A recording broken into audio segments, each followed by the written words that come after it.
What's up, motherfucker?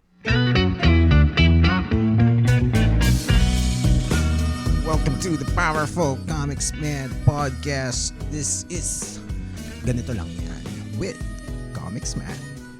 Okay, so yesterday I was supposed to continue my COVID series, so to speak. But I already discussed Joe Rogan getting the virus COVID-19, and now there's new development. Apparently, the powerful Joe Rogan has defeated the COVID-19 already in just a matter of less than a week. I think mga 3 or 4 or 5 days. He's already tested negative. But before we continue, let me just remind you to like, subscribe, and write your comments. Let's have a discussion. What do you think about COVID? What do you think about Joe? Diba? And other things. Yun. And we also have check out my website. Okay, so I'm gonna be having some shit to sell in my store, so you can go to komiksman.com/store. Right now, these are probably certain na ako kung may mga bibili itong mga nandito right now. Pero one of these days, I'm gonna do something that's more na mas may pag-asang mabenta. Okay, like prints, t-shirts of my own, and whatever, diba? Maybe books. So, let's go with Joe Rogan beating COVID-19. Okay, so a few days ago, Joe Rogan, of course, Joe Rogan is my inspiration for this podcast, and he is the biggest podcaster in the world. The JRE, the Joe Rogan Experience. He is the host of that, and basta he's a big shit and very influential.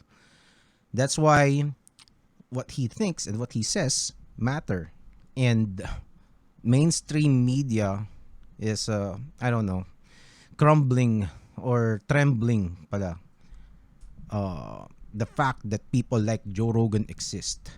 Okay, so a few days ago, he announced with this video that he got COVID, and he had to cancel his shows, his upcoming shows this month. Okay, so long story short, he announced it. He said he got it, I think, Sunday last week. And he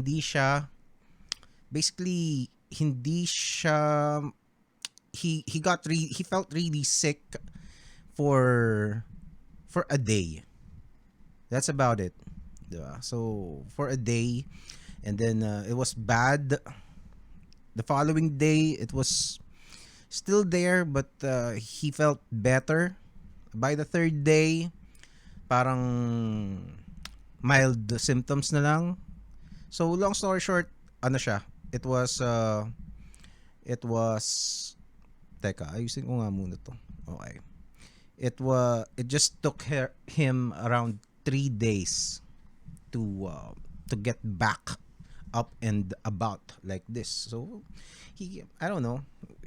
Joe is getting older, so I don't know, but he looks okay in this video. So this is after he's recovering, and now he has tested, I think, yesterday.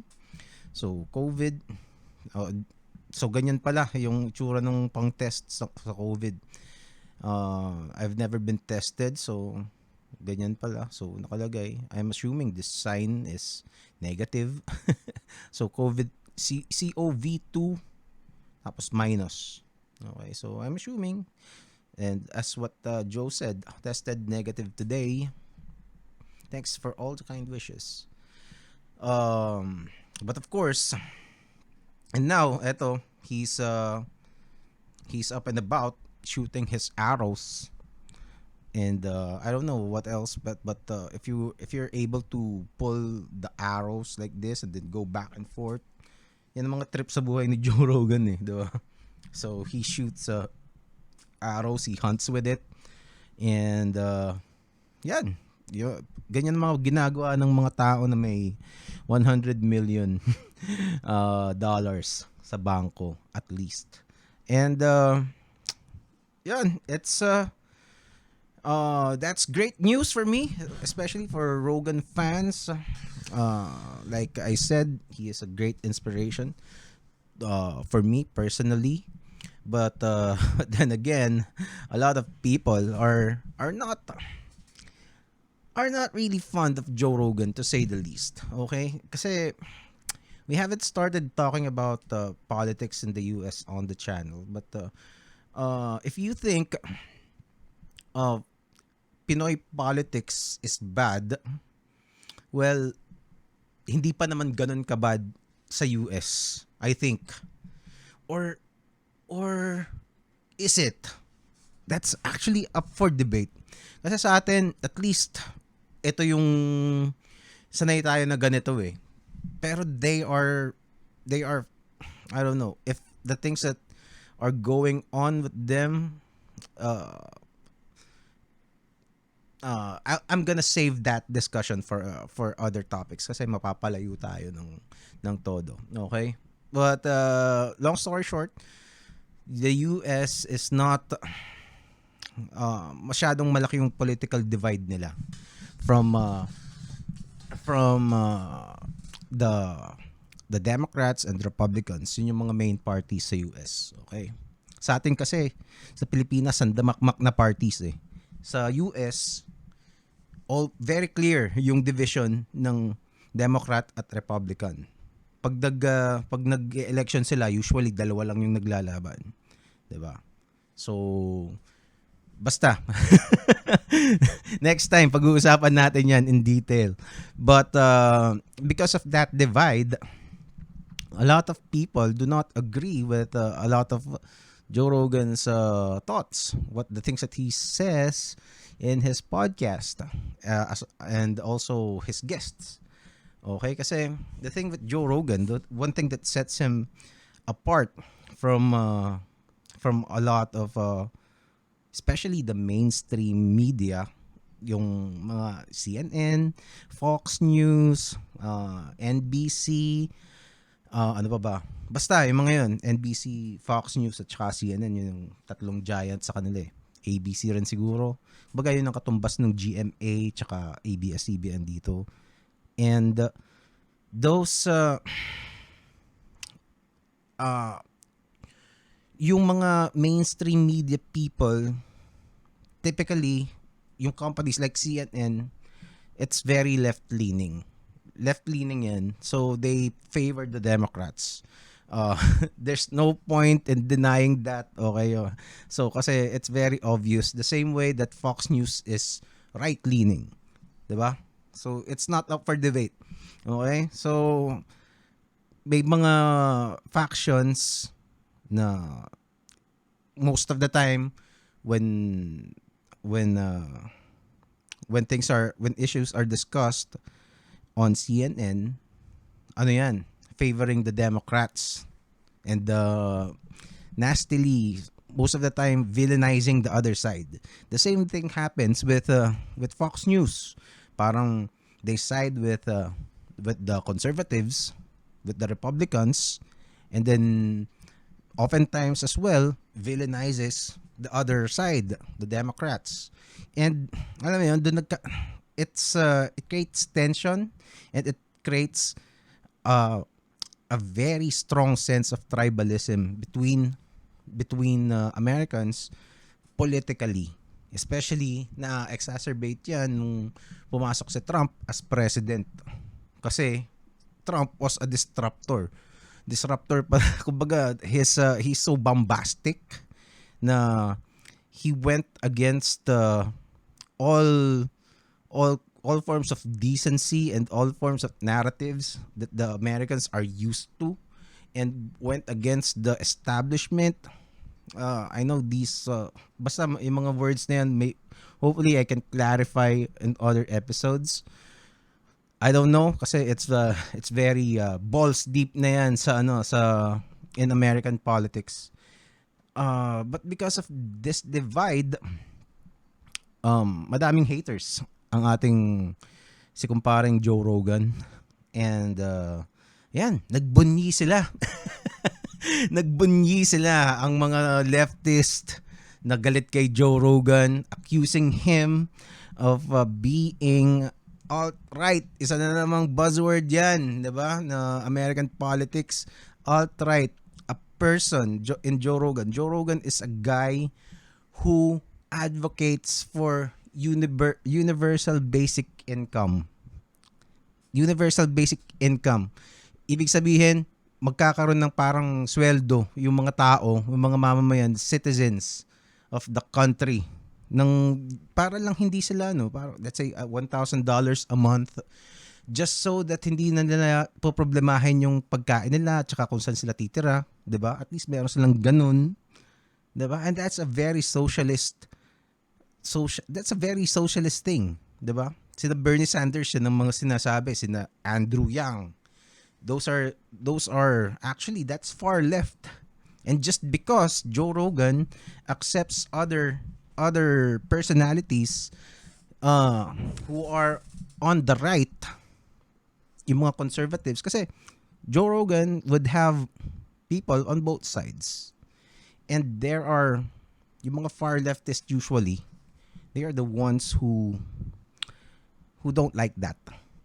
They don't want to give any kind of platform, especially a platform as big as Joe Rogan's podcast is, to their people who are not aligned to their ideologies. And that's why Joe Rogan for the longest time has become a target to them. If you're gonna follow a lot, even in the UFC, they parang I can't help sometimes that the yung mga criticisms niya even in his job as a commentator in the UFC are politically motivated eh. Ganon katindi yung divide from sa mga Amerikano. So parang let's say kung dilawan ka dito sa Pilipinas tapos nakita mo na kahit gusto mo yung produkto, ano bang basta meron kang paboritong palabas. Tapos nakita mo DDS yung yung host nun. Hindi ka na, 'di ba, dito mararamdaman mo parang wala ka ng gana, 'di ba? So ganun din or vice versa. Kung DDS kang malupit, tapos nakita mo yung isang dilawan na kinakaasaran mo, yung host nung programa na gusto mo sanang panoorin, 'di ba? Gusto mo siyang panoorin eh. Nga lang DDS yung host eh. O kaya dilawan yung host eh. 'Di ba? Parang ganoon ang nangyayari kay Joe Rogan. And now, let's go back to COVID. Joe Rogan had been open to a lot of ideas since he is very accommodating to all kinds of people. Even though sometimes he openly disagrees with the guests that he has on his show. Sometimes they would have debates, diba? Because that's how a real conversation should go. A real honest conversation. And that is one thing that is missing na hindi kayang i-replicate ng mainstream media. Kasi aside from them being shills, may nagre-reply. Okay, aside from them being shills for their respective parties, well, of course, allegations yan. Pero a lot of people think that way and sometimes it's really obvious, di ba? And hindi na siya, madami ng mga utang na loob yan. So, yung mga mainstream media companies sa mga politicians. Pero dito sa mga katulad ni Joe na, well, he's just He's just a meathead. A jiu-jitsu guy, commentator ng cage fighting, and the Fear Factor guy, host of the Fear Factor. 'Di ba? Stand-up comedian who tells dick jokes all the time. Or at least used to. Eh, he is not uh answerable. He answers to not a lot of people right now. I don't know, but definitely I don't know nowadays kasi of course it has become that big already, but at least in the formative years of JRE, it is as genuine as it got, diba? And a lot of people, a lot of podcasts had sprung up following his template, his lead. They saw the power of being genuine, of power of the long form format. Yun yung ano let's say in the mainstream news, you can have a segment talking about COVID for 10 minutes, 'di ba? Something as complicated as COVID or a major news cycle sa kanila, and you just have 10 minutes for it, 'di ba? It's ridiculous. Hindi mo kayang himayin lahat ng mga details regarding an event if you only have 10 minutes, especially if it's complicated. 'Di ba? I-detail mo nga lang siguro yung yung ginawa mo buong maghapon ngayon, 'di ba? Kahit walang masyadong nangyari, it might take you more than 10 minutes. But what if something that's been going on for years now, like COVID, that has tremendous impact in the world, you don't even have enough time to talk everything about it. But in Joe Rogan's format, the long form, sometimes he would spend 3 hours just talking about a particular topic, and it's very different, to say the least. But and his position in the vaccine was he said some controversial things. Actually, hindi ako nag-agree dun sa sinabi niya. Just for the record. Pero sometimes, it's people the thing is, you don't listen to people in the internet for your medical advice. Okay? Joe Rogan is a podcaster. He is there to give insights and also to entertain. It's not school. It's not med school. Diba? And sometimes even the science in this pandemic is actually hindi pa rin talaga sigurado, 'di ba? As much as we'd like to think and hope that things are already solid, there are new variants showing up almost every week. 'Di ba? Dati nagkaroon ng Delta variant, meron dating galing sa Italy, tapos ngayon meron pang lumalabas na MU variant ata ng COVID. So it's the problem is evolving, and sometimes may mga lumalabas na reports that the previous vaccines may not work on the new variants, and sometimes hindi mo na alam talaga kung anong gagawin mo. 'Di ba? So, and the thing is the vaccines, the COVID thing, it's very new, 'di ba? It's on its infancy stage. And actually it was rushed.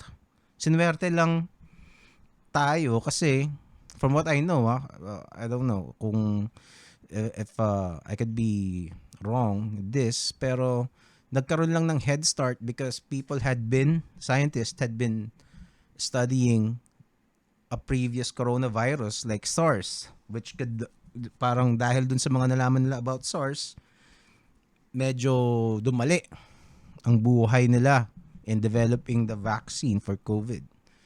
And I don't know. I'm not a doctor, so do not take advice from me if I if I'm gonna recommend anything for you to take, 'di ba? Kahit ano lang 'yan, kahit medical lang 'yan, or wala na medical ba ba? Parang wala na medical. Bio-flu, 'di ba? Basta, wag ka makikinig to anyone from the internet, 'di ba? Kasi even, well, take notice. Yung mga sinasabi ng DOH, WHO, those are general announcements for the general public. Pero there are people who need more specific, I don't know what it's called. Kumbaga iba yung pagkagawa ng katawan nila, and sometimes what's good for the general public is not good for them. Okay? Like what I shared last episode. So I had this coworker, 'di ba? I volunteered to to give she was having some pains. Kumbaga namimilipit siya sa sakit. I think she got dysmenorrhea that day, and she was in pain. Talaga parang namimilipit na nga siya sa sakit, literally. So I volunteered to get her mefenamic acid, which is a very common medication na iniinom ko kasi dati sumasakit yung ipin ko eh. So, pag masakit ang ipin, inom ka ng mefenamic acid, 'di ba? So, binigyan ko siya. Sa akin wala lang 'yun eh. It's like bio-flu. Sa kanya pala, hindi siya umiinom ng bio-flu kasi may allergic reactions ang katawan niya. And dahil sa sobrang sakit, napilitan siyang inumin yung mefenamic acid, hoping na wala magiging reaction yung katawan niya. Pero yun, namaga yung mata niya, namaga yung pisngi niya. Diba? So, nagulat ako. I was shocked. Di ko alam kung anong gagawin ko. Kung, alam mo yun. Anyway, the point is, what's good for you might not be good for others. So, if you know that there is a chance, lalo na kung matanda ka na, diba? If you're an adult, most likely, nagkaroon ka na ng mga sinat-sinat, you have been exposed to some forms of medication, diba? Alam mo na kung may allergy ka sa mga gamot.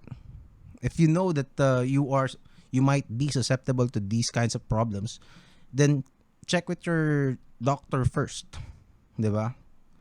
Magpatingin ka muna kung pwede ba sa'yo yung vaccine. Kasi I think it's also it's irresponsible to tell people to not take the vaccine. Me, I got the vaccine, okay? Kasi alam ko na wala akong allergy sa mga gamot. Wala akong history ng allergy sa gamot. And aside from that, yung vaccine station, isang block lang away from our house. Okay, so I got lucky with that. So it was a very minor inconvenience for me to go there, sit for about less than an hour, diba? And then got the shot, had a little side effect that lasted alam mo yun, nandigas lang ng konti yung pinagturukan, tapos yung the second shot, inantok lang ako ng konti. After sleeping it out, I was okay. Yun, that's about it. And I was fine, diba? So if you are like me, relatively healthy, although a little overweight, pero, diba, I kind of knew that I would probably be okay, diba? And so, I got it, diba? Kung wala namang mawawala sa akin if I get it or not. So, I would recommend to people who are healthy, 'di ba? Who have no history of allergies from vaccines and such to just take it, 'di ba? Uh, but if you know that there's a, or if you worry, 'di ba? Kahit wala kang nararamdaman, if you really want to be sure, then consult your doctor. Okay? Kasi there are some medical conditions that the doctor would prevent you from getting the vaccine. Hindi ko na lang maalala kung ano yun. Pero may mga galon, may mga sakit na hindi nire-recommend ng doctor na mag-vaccine o magpaturok ka against COVID. And eto. And now, back to Joe Rogan. Since Joe, as far as I know, Joe never asked or encouraged anyone to not take the vaccine. Actually, he said that he is not, he said it himself, he's not an anti-vaxxer. He just has questions on, because the one thing that he believes is if you are a healthy person, especially if you're young, you don't need the vaccine. So that's when yun yung dinispute ni Dr. Fauci. That's a medical personality in the US, in the government. And Dr. Fauci, hindi niya, kumbaga, nag-respond siya with dun sa isang sinabi ni Joe. And Joe clarified that he is not an anti-vaxxer. He encourages people to take the vaccine. I'm not sure if he took the vaccine himself, pero he is very open to other drugs or other methods of dealing with COVID. Kasi eto, from NPR, yung post nila from September 2, the podcast host Joe Rogan, who dismissed COVID vaccines, not entirely true, said he tested positive and is taking a cocktail of unproven treatments, including Ivermectin, a deworming drug for cows that the FDA warns people should not ingest. Well, the thing is, this is a smear, okay? hindi kasi ang sinasabi nila, yung Ivermectin na deworming drug for cows, meron talaga nun, okay? Pero meron din na Ivermectin for people, which is eto, sinabi nito, this is from a local news interview ni Karen Davila. This Dr. Benigno Agbayani Jr., president of something Doctors of the Philippines, and he says 98% of 52 studies on ivermectin show positive effects against COVID-19. Diba? And that means it showed ivermectin is after watching this video earlier, it's a anti-parasitic drug. So tinatanggal niya pang deworm nga siguro, 'di ba? Parasites ang worm eh. So this drug parang nabablock niya yung receptors ng virus ng COVID. Kung paano, hindi ko alam. Okay, wag niyong tanungin, best friend. Huwag niyo tanungin kasi yung mga virus na yan, 'di ba, merong mga hook yan na, 'di ba, bilog, tapos merong mga parang sungay-sungay na merong mga hook sa sa gilid. Yung mga hook na yun, kumakapit yun sa ibang parte ng katawan ng tao. Tama ba? O basta kaya dun siya papasok dun sa mga cells. So yung ivermectin, kung ibablock niya yung hook, kumbaga tatapalan niya para hindi na siya makakapit. 'Di ba? Hindi na siya makakapit dun sa kailangan niyang kapitan.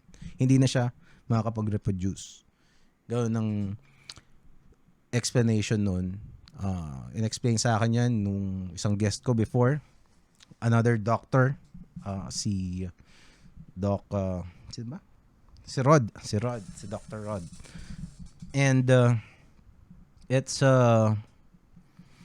it says here. So sino papaniwalaan mo, 'di ba? These are both of these people are doctors, 'di ba? And so the thing with the media, inaano nila, yun ang nasty thing about the culture war in the US, 'di ba? That something kumbaga they villainized a drug. Isa pa yung hydroxychloroquine, parang ganun. Something like that. Just because it was recommended by Trump, which is their enemy back in the day of 2020. 'Di ba? So there are, I've listened to podcasts, 'di ba? I've listened to podcasts of people sharing stories who got COVID, 'di ba? Parang tatanungin siya ng so nagpapakonsulta siya doktor, 'di ba? And then the doctor would go, you know what? I don't know what your political alignment is, 'di ba? Kasi they were about to recommend or prescribe yung hydroxychloroquine chanes na yun. And they knew. So, di ba? So, parang, kumbaga, this is the drug that Trump recommended. And, you know what? This might work. And, di ba? Kung ako yun, tangin na kahit si Satan Spang nag-recommend niyan. Di ba? If that would help me recover faster, they give it to me, 'di ba? Who cares about the politics of the drug? And yun, unfortunately, there are people who are so tribal that this becomes an issue. So again, so Joe Rogan, he said that ang sinabi niya, if you are healthy, if you are strong, eats healthy, exercises, has a strong body, then you're probably safe, or you would have enough, your body would be strong enough to fight off the virus. And in his case, hindi ko sinabing sa lahat ha, kasi there is I know of an elite MMA fighter. His name is Cody Garbrandt. COVID got him and hindi siya namatay, pero it took a lot for him to recover. So it's not a guarantee, but for the overwhelming majority of people who are at the peak conditions ng kanilang physique, most likely you have a great chance of beating COVID. And guess what? He's right. 4 days after, anong date to? Teka. So, 18 hours ago pa lang tong post na to.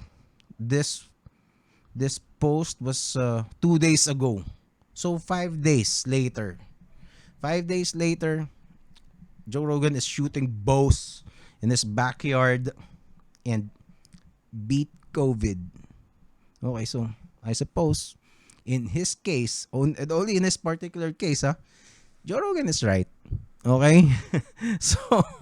So it also proves that doesn't mean that the vaccine does not work. Okay, magkaiba yun. Kasi both things can be correct. That is sometimes yun ang hindi maintindihan for some reason ng ibang tao, that sometimes both things can be correct, especially if they're not really contradicting each other. But just because it does not completely align with the ideology or what your tribe is saying, sasabihin mo, you're gonna smear the person, you're gonna say he's stupid, he he takes drugs, deworming drugs for horses. Di ba? It's nasty. It's not the way to go. It's unscientific. That's the one. That kind of thinking is the one that's stupid. Okay? And besides, since when did asking, challenging what is challenging the accepted narrative unscientific? That's exactly what the scientific pursuit is, 'di ba? Before, may mga scientific truths, the earth is the center of the universe, 'di ba? Just to illustrate my point. Okay? And people challenge that. And ultimately, that accepted truth before was changed, revised to the more correct one. And that's a good thing. That's science, 'di ba? You cannot, especially in this field sa medicine, unfortunately, as much as we'd like for things to happen just like that, hindi ganun ng hindi ganun ng nature eh. You have to process. I don't know. Don't take any. I'm just talking as a layman, okay? Pero from what I know, dinedevelop yung mga the virus is developing also as we speak. Okay? So this is a game of catch up. Okay, maghahabulan tayo ngayon. Kung may vaccine tayo at saka yung virus na nag-e-evolve. Kasi I would assume the virus would have the same way that people react differently, or each individual react differently with the virus also act differently with different people, di ba? I don't know. But the thing is, let's not villainize just because you're not, you hear people questioning something that your tribe is already parang besides, don't wag ka na sumali sa tribe. Think for yourself. 'Di ba? Tribes suck. 'Di ba? Although we do live in tribes, like our country as Filipinos, we are one tribe, but alam mo 'yun, even so, we can't be okay lang 'yun eh, yung being Filipino, pero yung tribal mentality na pare-parehas kayo. We can be Filipinos and at the same time think autonomously. Magkakaiba, think for ourselves and think according to what's available. And yun. Joe Rogan beats COVID. Congratulations to parang Joe Rogan. You know, I'm not gonna convince you to love Joe Rogan if you don't. But personally, I think a lot of people, especially men, are better men because somebody like Joe Rogan and the others like him are present and able to speak to a lot of people and reach them. That's a blessing, I think. And yun, that's a marvel of the modern times. I don't know kung meron pa akong naiwan. Maybe I continue on the next episode the COVID series. I want to talk about the vaccine. I'm not anti-vaccination. Like I said, I got the vaccine myself and I advocate for you to get it. Kung wala ka rin lang namang ibang ginagawa at tingin mo it's just gonna be wala lang, 'di ba? Kung tingin mo may mga sakit ka na pwedeng apekto sa'yo yung vaccine, then you gotta be more careful. But, alam mo yun, let's, uh, let's, uh, let's do our part. Okay? Let's do our part. It's just a vaccine. Okay? Alright. But if you don't, I'm not gonna force you to. Diba? Yan. Till next time, let's go. Wait. Where is it? There you go. Oh, no. Bago. Bago kasi itong screen ko eh. Teka, ayan. Alright. Powerful Comicsman Podcast.